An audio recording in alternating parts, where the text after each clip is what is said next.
The War and Peace Report. I'm Amy Goodman. More than 5 years after the invasion of Iraq, one of the war's leading architects has admitted the Bush administration made mistakes in the lead-up to the war, but maintains the decision to invade was justified.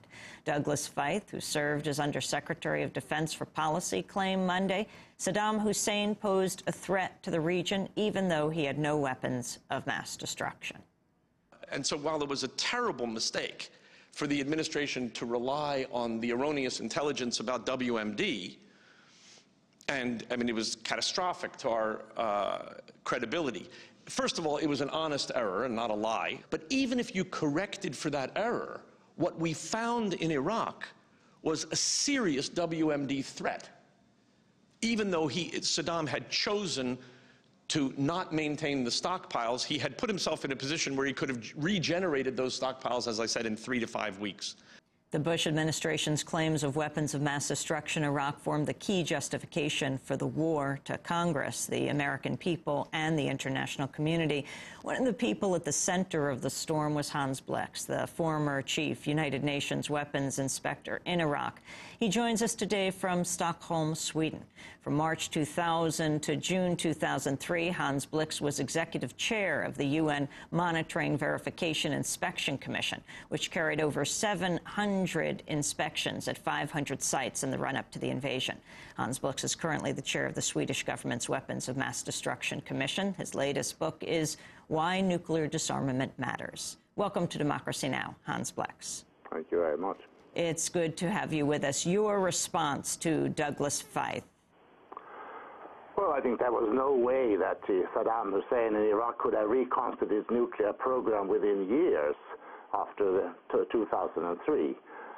David Kay went in and he came out and said, well, there are no weapons, but there you can see programs. And then he went out and in went his successor, and he came out after a year and said there are no programs, but there were intentions.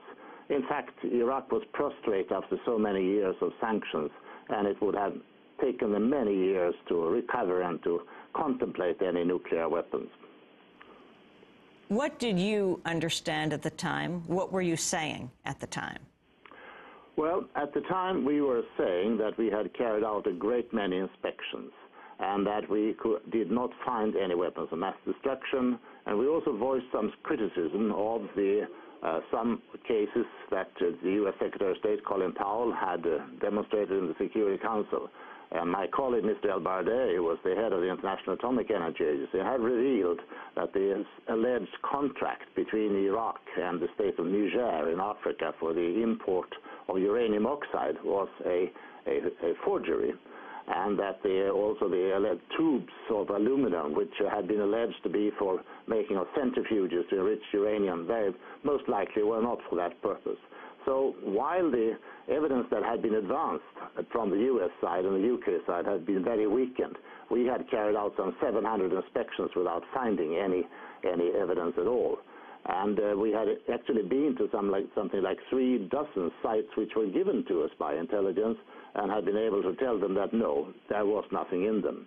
So the whole allegations had been weakened very much, but not to the point of saying that there is nothing, because to prove that there is nothing is really impossible.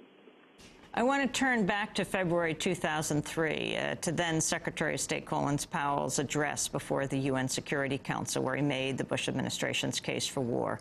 This is some of what he had to say. I asked for this session today for 2 purposes. First, to support the core assessments made by Dr. Blix and Dr. El-Baradei. As Dr. Blix reported to this council on January 27th, quote, Iraq appears not to have come to a genuine acceptance, not even today, of the disarmament which was demanded of it, unquote. And as Dr. El-Baradei reported, Iraq's declaration of December 7th, quote, did not provide any new information relevant to certain questions that have been outstanding since 1998. My second purpose today is to provide you with additional information to share with you what the United States knows about Iraq's weapons of mass destruction, as well as Iraq's involvement in terrorism, which is also the subject of Resolution 1441 and other earlier resolutions. I might add at this point that we are providing all relevant information we can to the inspection teams for them to do their work. The material I will present to you comes from a variety of sources. Some are U.S. sources and some are those of other countries. Some of the sources are technical, such as intercepted telephone conversations and photos taken by satellites. Other sources are people who have risked their lives to let the world know what Saddam Hussein is really up to. I cannot tell you everything that we know, but what I can share with you, when combined with what all of us have learned over the years, is deeply troubling. What you will see is an accumulation of facts and disturbing patterns of behavior. The facts in Iraq's behavior demonstrate that Saddam Hussein and his regime have made no effort to disarm as required by the international community. That was, well, then Secretary of State Colin Powell addressing the United Nations February 5th, 2003. Hans Blix, you were the chief UN weapons inspector at the time. Your reaction then and now, more than 5 years later? Well, Secretary Powell talks about what El-Baradei and I were saying in the January 2003, but the invasion took place in the mid-March of 2003. And we started our inspections in Iraq in November, and at the end of that month, I think we got the 12,000 pages of report from Iraq. And they were disappointing, apart from the sections about biology where they had given some new information. But they were disappointed, and we were disappointed in that result. But the responsibility for taking action, actually going to war, must be assessed at what was known in the middle of March 2003, when the war took place. And by that time, we had carried out the 700 inspections without finding any results, and also finding a lot of weakness in the evidence that had been presented. So I don't think that one can simply rely upon or refer to what the inspectors were saying in January 2003. A lot had happened, and I'm sure that the invasion was weighed in what they knew in mid-March 2003, and they should have known or understood that Iraq was not merely in possession of any significant quantities of weapons of mass destruction. I think they suspected that there were chemical weapons left, because the U.S. military carried protective suits with them, and they donned some of them as well. But there could have been no illusion that they were on their way to reconstituting the nuclear weapon program. They knew a lot about what you thought, both publicly. You also said that you believed that they were bugging you, that you thought it would be Iraq that would eavesdrop, that would bug you, but in fact you felt it was the United States. Could you explain? I hear a little badly what you say on the satellite. Could I explain what? Why? Once more.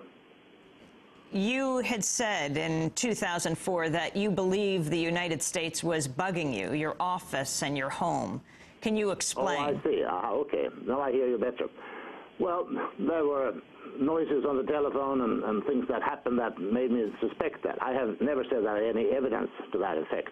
But in the light of what I've heard since then, I would not be at all surprised. And I've been asked about the question. My only comment has been, I wish to heaven that they had listened a little better to what I had to say, if they did listen.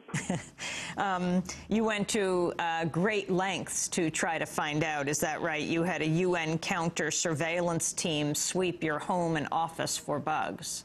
Yeah, that happened, but that was sort of routine at the UN that they would sweep the office. And I think we mostly assumed that there could be someone bugging us, and we didn't really have any secrets. What we did, we were told to the Security Council. You also learned that the Pentagon was briefing against you, the chief UN weapons inspector. Explain what that means.